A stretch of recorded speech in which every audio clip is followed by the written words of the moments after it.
12 years போனதே தெரியலங்க.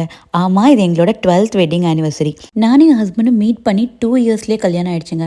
அன்னிலேருந்து இன்னைக்கு வரைக்கும் எல்லா வெட்டிங் டேக்கும் கண்டிப்பாக ஏதாவது ஒரு ட்ரிப் போயிடுவோம். பெருசாக இல்லைனாலும் அட்லீஸ்ட் ஒரு ரெசார்ட், கோயில்னு ஒரு 1 டே ட்ரிப்பாவது போயிடுவோம். பட் இந்த வருஷம் சில ரீசன்ஸ்னால ட்ரிப் எதுவுமே பிளான் பண்ணலை.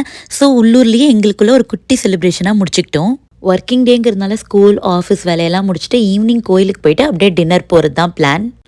இந்த ரெஸ்டாரண்ட்டில் நாங்கள் நிறைய தடவை ஊபரில் ஆர்டர் பண்ணி சாப்பிட்ருக்கோம். பட் டைனிங் பண்ண வந்தது இதான் ஃபர்ஸ்ட் டைம். ஆம்பியன்ஸ் உண்மையாகவே ரொம்ப நல்லா இருந்தது உள்ள. ஃபர்ஸ்ட் இந்த மெனு கார்டை பார்த்துட்டு ஏதோ கரையாக இருக்குன்னு நினச்சேன். அப்புறம் பார்த்தா எல்லா கார்டுமே அப்படி தான் இருந்தது. டிசைனே அதுதான், நல்லா இருக்கடா அவங்க மாடர்ன் ஆர்ட்னு இருந்தது. அண்ட் இன்னைக்கு ஒரு ஆஃபரும் போயிட்டு இருந்தது. கிட்ஸ் வந்து ஃப்ரீயாக சாப்பிடலாம். அதாவது கிட்ஸ் மெனுவில் இருக்க ஏதாவது ஒரு ஆண்ட்ரே வந்து கிட்ஸ் ஃப்ரீயாக ஆர்டர் பண்ணிக்கலாம்.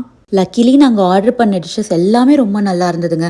அதுவும் எஸ்பெஷலி இந்த ஹாட் பாட் மோமோஸ் வந்து வேற லெவல். அண்ட் இந்த ஆஃபருக்கு அவங்க கொடுத்த கிட்ஸ் மெனுலேருந்து சிக்கன் நக்கெட்ஸ் தான் பிரணவ் செலக்ட் பண்ணியிருந்தான். மெயின் கோர்ஸ்க்கு hot garlic chicken manchurian and அவங்களோட ஸ்பெஷல் டிஷ்ஷான ஸ்ட்ரீட் சைட் சவுமைன் எல்லாமே ரொம்ப என்ஜாய் பண்ணி சாப்பிட்டோம். பேலன்ஸ் இருந்த ஃபுட்டையும் டு கோ எடுத்துகிட்டு கிளம்பிட்டோம்.